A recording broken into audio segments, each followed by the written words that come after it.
Assalam.o.alaikum. In this lecture, I will tell you about discuss contemporary issues in managing human resources. Human resources को manage करते हुए कौन से contemporary issues अकर होते हैं, ठीक है। इस लेक्चर के अंदर हम लोग इसको डिस्कस करेंगे। So contemporary HR issues facing today's managers. आजकल के मैनेजर्स को किस तरह के कंटेम्पोरेरी इश्यूज का सामना करना पड़ता है। These concerns include managing downsizing, sexual harassment, work life balance and controlling HR cost. इन सब इश्यूज को हम लोग वन बाय वन डिस्कस करते हैं। नंबर 1 है मैनेजिंग डाउनसाइजिंग। डाउनसाइजिंग को मैनेज करना। Downsizing is a planned elimination of jobs in an organization. Downsizing एक ऐसा प्रोसेस है जिसमें हम लोग ऑर्गेनाइजेशन की जॉब्स को एलिमिनेट करते हैं और ये एक प्लान्ड अप्रोच है। When an organization has too many employees, जब ऑर्गेनाइजेशन के पास बहुत ज्यादा एम्प्लॉयज होंगे, which can happen when it's faced with an economic recession, declining market share to aggressive growth or poorly managed operations. Organization के पास जब बहुत ज्यादा एम्प्लॉयज होंगे तब हम लोग ऑर्गेनाइजेशन के अंदर डाउन साइजिंग परफॉर्म करेंगे, यानी ऑर्गेनाइजेशन के अंदर से कुछ वर्कर्स को निकाल देंगे बिकॉज ऑर्गेनाइजेशन के पास अब इतना ज्यादा काम नहीं है। ऑर्गेनाइजेशन को इकोनॉमिक डाउनटर्न का सामना करना पड़ रहा है। ऑर्गेनाइजेशन की जो मार्केट शेयर है वो रिड्यूस हो गई है, उसकी ग्रोथ कम हो गई है और पुअरली मैनेज्ड ऑपरेशन है। इस वजह से ऑर्गेनाइजेशन के अंदर डाउन साइजिंग का काम परफॉर्म हो रहा है। One option for improving profit is to eliminate some of these excess workers. एक ऑप्शन है ऑर्गेनाइजेशन के पास कि अगर वो कुछ एक्स्ट्रा वर्कर्स को निकाल दे जिनकी अब ऑर्गेनाइजेशन को जरूरत नहीं है, तो ऑर्गेनाइजेशन की जो सिचुएशन है उसको बहाल किया जा सकता है, यानी ऑर्गेनाइजेशन जो है वो दोबारा तरक्की कर सकती है, दोबारा मार्केट शेयर हासिल कर सकती है। बिकॉज ऑर्गेनाइजेशन को उन एक्स्ट्रा एम्प्लॉयज को भी तो पे करना पड़ रहा है ना, तो वो ऑर्गेनाइजेशन की एक्स्ट्रा कॉस्ट आ जाती है। तो इस वजह से ऑर्गेनाइजेशन जो है वो उन एम्प्लॉयज को निकाल दे ताकि ऑर्गेनाइजेशन जो है वो अपने प्रॉफिट्स को इंक्रीज कर सके और फिर ज्यादा से ज्यादा मार्केट शेयर खरीद सके। During the most current economic recession, many well-known companies downsized, including among others McDonald's, Dell, General Motors, Honeywell and eBay. Current economic recession के अंदर बहुत सी well-known companies जिनके अंदर McDonald's, Dell, General Motors, Honeywell और eBay शामिल है, इन्होंने भी ऑर्गेनाइजेशन के अंदर डाउन साइजिंग की बिकॉज ऑर्गेनाइजेशन के प्रॉफिट को इंक्रीज करने का एक वाहिद रास्ता है ये। Now some HR expert suggesting that a cost associated with mass layoffs is a damage they can cause to long term growth prospect. HR experts ये सजेस्ट करते हैं कि जब हम लोग एम्प्लॉयज को निकालते हैं, यानी एम्प्लॉयज को ऑर्गेनाइजेशन के अंदर से निकालने का जो अमल है उस पर जो कॉस्ट आती है वो ऑर्गेनाइजेशन को लॉन्ग टर्म डैमेज कर सकती है। ये एक ऐसा डैमेज होगा जो कि ऑर्गेनाइजेशन की लॉन्ग टर्म ग्रोथ प्रोस्पेक्ट की वजह बन सकता है। ठीक है, तो आपको समझ आ गई होगी कि ऑर्गेनाइजेशन के अंदर हम लोग डाउन साइजिंग क्यों करते हैं या ऑर्गेनाइजेशन के अंदर से डाउन साइजिंग को किस तरह मैनेज किया जा सकता है। नेक्स्ट कंटेम्परेरी इशू है हमारे पास managing sexual harassment. Sexual harassment is any unwanted action और activity of a sexual nature that explicitly और implicitly affects an individual's employment performance और वर्क एनवायरनमेंट। कोई भी सेक्सुअल नेचर की एक्टिविटी जो कि हमारी ऑर्गेनाइजेशन की एम्प्लॉयज की परफॉर्मेंस पर, वर्क एनवायरनमेंट पर इफेक्ट करती है, ठीक है, that is sexual harassment. Managers need to be aware of what constitutes an offensive or hostile work environment, educate employees on sexual harassment, and ensure that no retaliatory actions are taken against any person who files harassment charges. और manager को चाहिए कि वो इस बात को यकीनी बनाए कि हरासा करने के इल्जामात दर्ज करने वाले किसी भी शख्स के खिलाफ कोई भी कार्रवाई, ठीक है, ना की जाएगी। किसी के साथ अगर किसी तरह का भी कोई केस होता है तो वो उसके ऊपर है, ठीक है, मैनेजर या ऑर्गेनाइजेशन उसके खिलाफ कोई कार्रवाई ना करेगी, जवाबी कार्रवाई जिसको कहते हैं वो नहीं होगी, ठीक है। Also they may need to have a policy in place for workplace romances. So managers को चाहिए कि वो इस तरह की सिचुएशन से अपने एम्प्लॉयज़ को प्रिवेंट रखने के लिए ऑर्गेनाइजेशन के रूल्स एंड प्रोसीजर्स को स्ट्रिक्ट करे। एम्प्लॉयज़ को पता हो कि उनकी लिमिट्स क्या हैं और उन्होंने किस तरह अपने काम को सरअंजाम देना है। आई होप कि आपको ये कंटेम्परेरी इशू क्लियर हो गया होगा। नेक्स्ट पॉइंट है managing work life balance. Work life balance को किस तरह मैनेज किया जा सकता है अगर ऑर्गेनाइजेशन का एम्प्लॉय जो है वो अपने काम से सेटिस्फाई नहीं होगा, ठीक है, उसे अपनी जॉब से वो सेटिस्फैक्शन हासिल नहीं हो रही होगी जिसके लिए उसने वो जॉब करना चाही थी, ठीक है। एम्प्लॉय अगर अपनी फैमिली के साथ नहीं रहता तो उसे अपनी फैमिली की टेंशन अलग होगी, अपने पेरेंट्स की टेंशन अलग होगी, जॉब की टेंशन अलग होगी, तो वो प्रॉपर कंसंट्रेट नहीं कर पाएगा अपने काम के ऊपर, अपनी जॉब के ऊपर, और इस तरह वो ऑर्गेनाइजेशन को अपना 100% इनपुट नहीं दे पाएगा। तो इससे क्या होगा, इससे ऑर्गेनाइजेशन की जो परफॉर्मेंस है उस पर इफेक्ट होगा, ठीक है। तो ऑर्गेनाइजेशन की जो परफॉर्मेंस है वो सफ़र करेगी। इसलिए ऑर्गेनाइजेशन जो है वो अपने एम्प्लॉय को फैमिली फ्रेंडली बेनिफिट्स प्रोवाइड करती है ताकि ऑर्गेनाइजेशन का जो एम्प्लॉय है वो सेटिस्फाई हो। Smart managers recognize that employees don't leave their families and personal life behind when they come to work. Although manager can't be sympathetic with every detail of an employee family life, organizations are becoming more attuned to the fact that employees have sick children, elderly parents who need special care, and other family issues that may require special arrangements. Smart managers जो हैं उन्होंने इस बात को recognise किया है कि जो भी एम्प्लॉयज़ काम पर आते हैं वो अपनी फैमिलीज़ को, अपने बच्चों को पीछे छोड़कर आते हैं, सो उनका ध्यान जो होता है ना वो आधा पीछे होता है और आधा आगे होता है, वो अपने काम पे सही तरीके से फोकस नहीं कर पा रहे होते, और यही उसका बेसिक रीज़न है कि बाज़ औक़ात क्या होता है कि उनके पेरेंट्स बीमार होते हैं, या फिर उनके जो चिल्ड्रन है वो बीमार होते हैं, सो उन्हें उनकी स्पेशल केयर करनी पड़ती है और डिफरेंट फैमिली इश्यूज़ भी अराइज़ हो सकते हैं।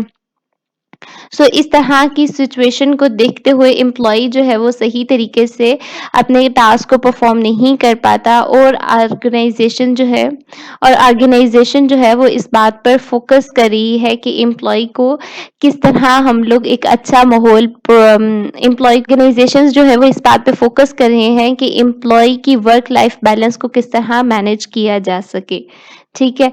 सो in response many organisations are offering family friendly benefits. Organisation ने एक स्टेप लिया जिसमें वो एम्प्लॉयज को फैमिली फ्रेंडली बेनिफिट्स ऑफर करती है, ठीक है, which accommodate employees needs for work life balance, जो कि एम्प्लॉय की जो नीड है वर्क लाइफ बैलेंस की उसको मेंटेन कर सकती है, उसको अच्छे तरीके से वो बेनिफिट्स मिलने के बाद वो अपने टास्क को, अपनी फैमिली को साथ साथ लेकर चल सकते हैं employees.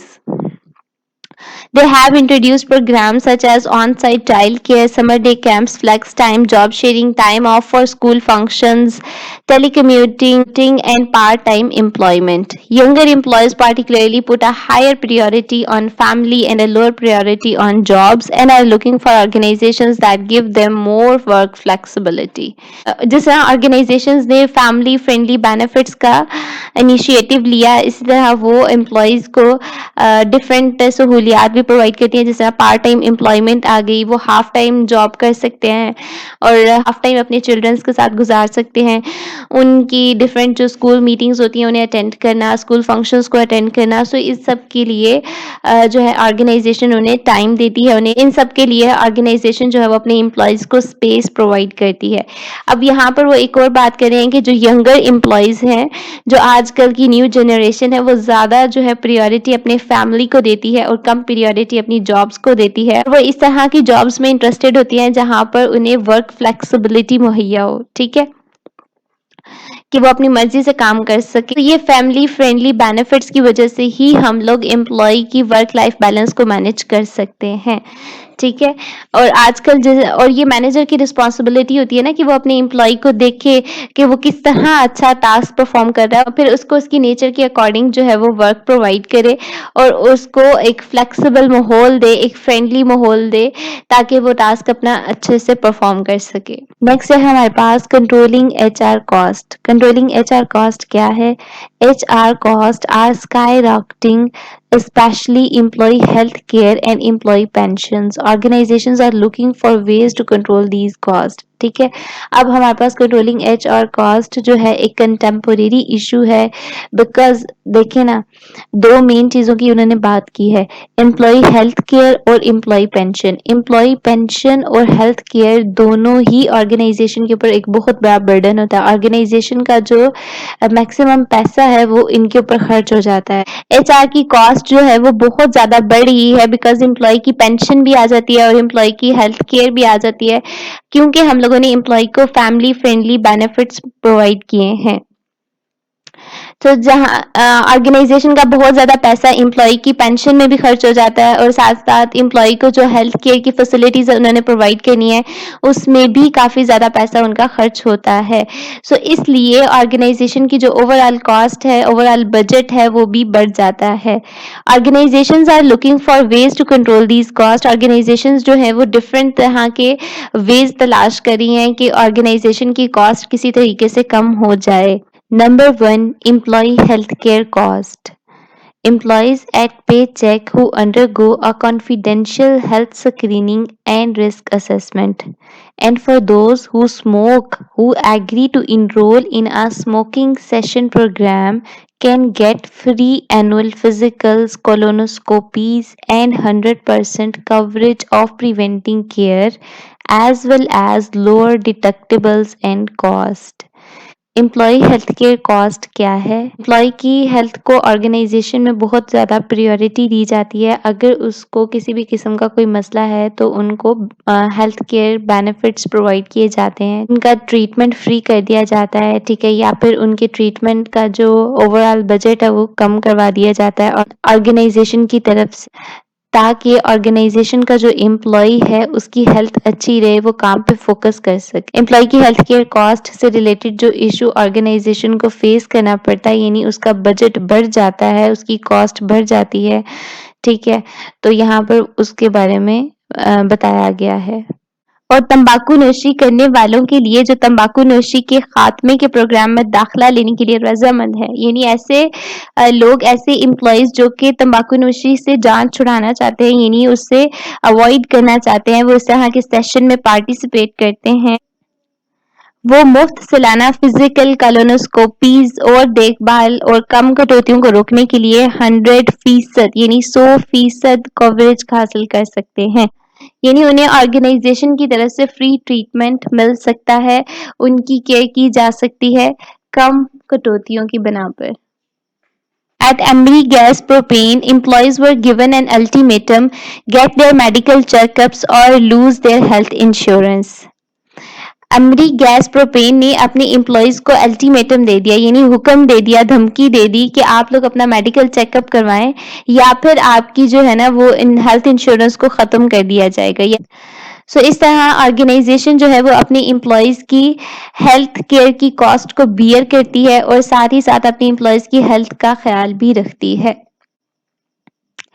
Employees pension plan cost, employee की पेंशन प्लान का किस तरह ऑर्गेनाइजेशन पे इफेक्ट होता है, या ऑर्गेनाइजेशन को किस तरह उसका नुकसान होता है, ठीक है। एम्प्लॉय जब ऑर्गेनाइजेशन के अंदर काम करता है, ऑर्गेनाइजेशन को ज्वाइन करता है, तो जब तक वो काम करता रहता है उसे तब तक पे मिलती है। जब उसकी एम्प्लॉयमेंट के ईयर्स पूरे हो जाते हैं, यानी उसने 25 ईयर्स काम करना होता है ऑर्गेनाइजेशन के साथ, तो 25 ईयर्स के बाद ऑर्गेनाइजेशन उसको पे करती रहती है जब तक वो बंदा जिंदा रहता है। जब उसका टाइम पीरियड ऑर्गेनाइजेशन के साथ कंप्लीट हो जाता है, उसके बाद जो ऑर्गेनाइजेशन उसे पेमेंट देती है वो पेंशन कहलाती है, ठीक है। और वो पेंशन जो होती है वो ऑर्गेनाइजेशन की तरफ से एम्प्लॉय को एज ए रिवॉर्ड जाती है कि उसने 25 साल ऑर्गेनाइजेशन के साथ काम किया है।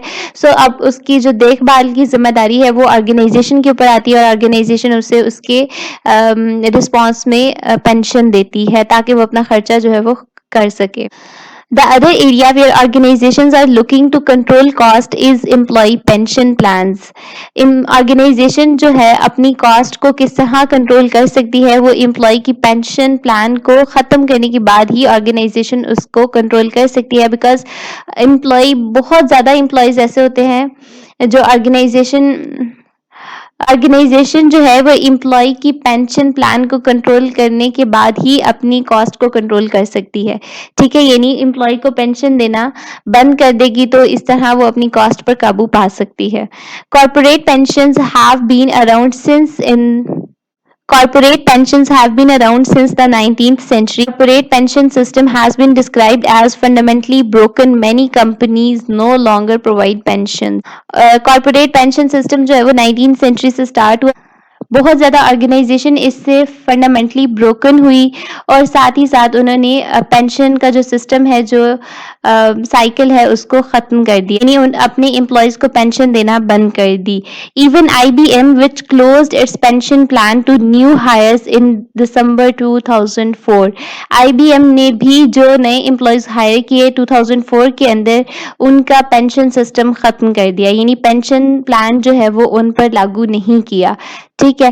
Told employees that their pension benefit would be frozen, कि उनके जो पेंशन बेनिफिट्स उन्हें प्रोवाइड किए जाते थे वो खत्म हो गए हैं. Obviously the pension issue is one that directly effects HR decisions. Pension issue एक ऐसा इशू है जो कि HR के डिसीजंस पर डायरेक्टली इफेक्ट करता है. On the other hand, organizations want to attract talented, capable employees by offering them desirable benefits such as pensions. कुछ organizations ऐसी भी हैं जो कि अपने employees को attract करने के लिए, यानी talented, capable, skillful employees को attract करने के लिए उन्हें pension का एक benefit provide करती है. यानी एक ऐसी organization जो कि pension provide करती है, employees ज़्यादा कोशिश करते हैं ना कि उसकी उस ऑर्गेनाइजेशन में उन्हें जॉब मिल जाए, बिकॉज वो एक तो 25 साल या 30 साल वहां पर काम भी करते रहेंगे और काम जब खत्म हो जाएगा उनके, यानी एक उनकी मुद्दत तमाम हो जाएगी, तो तब भी उन्हें ऑर्गेनाइजेशन की तरफ से बेनिफिट मिलता रहेगा. But on the other hand, organizations have to balance offering benefits with their cost of providing such benefits. लेकिन दूसरी तरफ ऑर्गेनाइजेशन को अपनी कॉस्ट को भी तो बैलेंस करना होता है ना, तो उसके लिए उन्होंने पेंशन प्लान को ख़त्म करने का फैसला किया. ठीक है, उसको रिड्यूस करने का फैसला किया. लेकिन दूसरी तरफ ऑर्गेनाइजेशन जो अपनी एम्प्लॉयज़ को बेनिफिट्स प्रोवाइड कर रही है, जो भी उन्हें बेनिफिट्स ऑफर कर रही है, उसको भी तो बैलेंस करना है ना, उसकी कॉस्ट को भी तो बैलेंस करना है. तो इसलिए उन्होंने ऑर्गेनाइजेशन के एम्प्लॉयज़ को पेंशन ना देने का फैसला किया, यानी उन पे वो लागू नहीं किया कि उन्हें पेंशन दी जाएगी.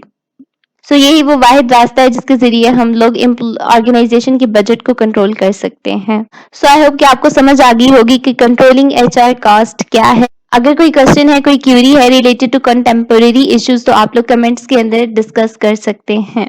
इस वीडियो के अंदर मैंने आप लोगों को कंटेम्पोरेरी इशू से रिलेटेड जो भी मटेरियल प्रोवाइड किया है वो इनफ है इस क्वेश्चन को अटेम्प्ट करने के लिए. आप लोग वीडियो को पास करें, उसे राइट डाउन करें और लर्न करें. Temporary HR issues are very important in terms of long question as well as short question. ठीक है, सो आपने इनको बहुत अच्छे से प्रिपेयर करना है. अब जिस तरह यहाँ पर 4 कंटेम्पोरेरी इश्यूज की बात की गई है, managing downsizing, sexual harassment, work life balance and controlling HR cost. So आप लोगों ने इनका बेसिक थीम समझ लेना है कि बेसिक इनमें बात क्या हो रही है और इस इशू को हम लोग किस तरह ओवरकम कर सकते हैं, और बाकी आई एम श्योर आप बहुत अच्छे एग्जाम्पल से इनको एक्सप्लेन कर सकेंगे. So don't forget to subscribe this channel for more interesting management lectures. Happy learning and thanks for watching.